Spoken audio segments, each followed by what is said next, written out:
You all look like you really need some cool info. You really look like you need a cool video, so a lot of pressure. I'm gonna try to get you covered. What's going on, everybody? It's Zach from SwitchForce. Hello to a Good Evening Bowser episode of Good Morning Mario. Good morning, Switch fans. I've got some cool stuff to dish to you, so hope you're all doing fantastic. If you're not, it's my goal to turn that around. I'm gonna kick it off with something I found downright confusing. Who is like the coolest Nintendo guy? I mean, there's Miyamoto, top of the charts, but lately I feel like Sakurai has sort of just been the beloved figure at Nintendo. And look at how this man lives. Look how he operates. This is the guy that brought you Super Smash Bros. Ultimate and all the love from his heart straight to your game, and his Switch dock is laying down. I've never seen anyone organize their setup like this. Is this the new cool thing? Everyone is gonna be flipping their Switch dock sideways from now on, but the thing I don't understand is one little shake and that Switch comes out of its dock. I don't know. This seems very, very inconvenient, but this is how this man lives, and he's clearly just a genius among geniuses, so maybe we have something to learn. But I'm gonna let you learn that Nintendo has a new free game trial. All right, you can give me your thoughts about Sakurai, but these are always super cool. And more Nintendo has been putting bigger and bigger games, and I think it's to compete with Sony and Microsoft offering up a lot of their own for free, right? So Pokken Tournament is the new free game trial from August 18th to August 24th. That's in North America, and it's the full game. You can play through and beat the entire game. Plus what they do with these, which is neat, is while the game is in the free trial period, it's on sale. So it's 30% off on the eShop. If you like it, you can buy it. This is a supremely underrated game. It is the best example of Pokemon fighting ever, and I think it's one of the best IP fighters ever. You know, they've tried stuff like Dragon Ball Z and Naruto, but this one just nails it. I think they should sequel this at some point. I think they need to make a new one for Switch with a whole new slew of Pokemon, better graphics, and maybe a bigger suite of online modes and interesting activities to do. But yeah, check this out if you're interested. It's a free thing to play on your Switch, and it's a really good game that you should not miss. Speaking of missing, Nintendo made sure that they did not miss out on their promise, because they told us that, hey, more N64 games are coming to Switch Online. They were really sheepish about it. If you remember, they were like, in a reply tweet, more N64 games are coming, and now they are, because this Friday we have Wave Race 64, which is actually a pretty darn good game. I remember going to Blockbuster with my second cousins. I don't know if I ever saw them again after this, true story. And we were gonna rent a game from Blockbuster, and we wanted something else. I don't remember what it was, but we wanted something else, and they didn't have it, so we were stuck with Wave Race 64.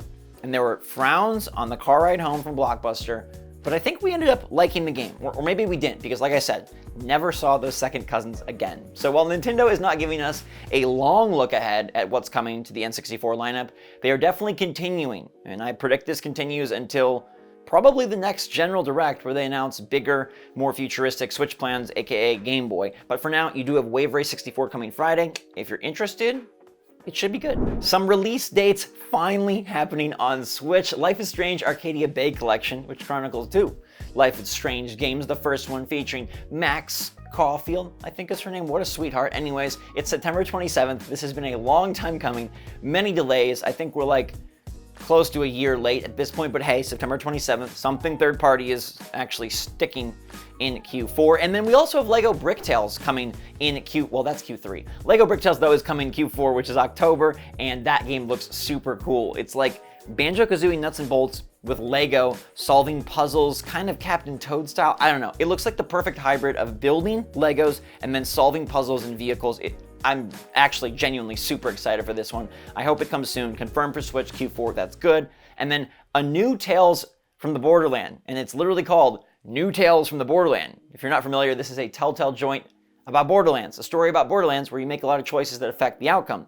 These games have been missing for a while, but we know Wolf Among Us Season 2 is happening, and now a new Tales from Borderlands called New Tales from Borderlands is October 21st. This leaked out on Amazon, the deluxe edition, October 21st. That's going to be the release date for this game. We don't know if it's coming to Switch, but just about all of the Telltale stuff, or all of these sort of like choose your own adventure stories, do come to Switch. So it may not be October 21st day and date. It might be like January 6, 2023, but it probably will come to Switch. So if you're into this kind of stuff, storytelling and whatnot, definitely check it out. I feel like Telltale, unless they do some major innovations, I feel like that type of game has come and went. I feel like the style of Telltale, if you remember like Walking Dead aiming and stuff, it was not pretty. So either they have really upped their ante or these games are going to feel archaic. We'll find out in October. This is the part of the show where you help me. I ask you.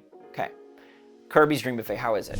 I've been really busy. I have not had a chance to play it. It's downloading on my Switch as we speak. How is it? Editor Gabe says it's good. Reviews seem to say it's good. How is it? Let me know, please, if you have any wishes for me to check it out. Send those wishes here. I want it to be really good. $15 eShop game. I think that sets a nice precedent, and I hope it's fun. Let me know if you like it thus far. All right. Also, I like Advance Wars, one of my favorite Game Boy Advance games, and 1+2 Reboot Camp has been rebooting for like a full year now, close to it. But they just did maintenance on the game, which is very odd because this game is not out. Right? One person played it a while back, like somebody somehow got it and then Nintendo revoked access, but they just did maintenance on Advance Wars 1+2 Reboot Camp. I don't know if that means that the game's coming soon, but it definitely is suspicious. I wonder how they're gonna roll this out. What if it's like the shadow drop at the next Direct because they just feel like the marketing plan has been so missed? You know, it's not really their fault or anything, but I'm curious how they do decide to put this out. If it is a December release, January next year release, randomly just a digital only. I don't know how they're going to handle it. It probably will just be out hopefully soon, and we'll find out hopefully soon, especially after this scheduled maintenance. Let me know if you're planning to pick up the game even after all the delays in the comments down below. Let's talk about what is coming up, all right? Because at this point, Nintendo is once again cleared out.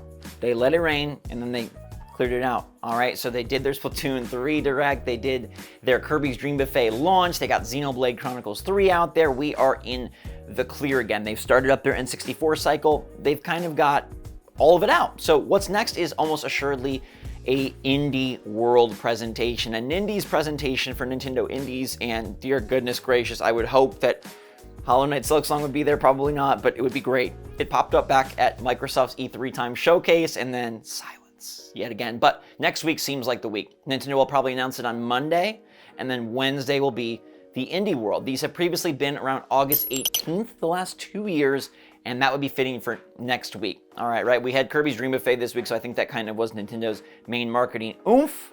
And then next week should be an Indie World. Now, there's been some thoughts that an early September Direct will happen. Remember, I talked about it earlier in the week. Liam Robertson had kind of an interesting post about my timeline will be really happy in 3 weeks.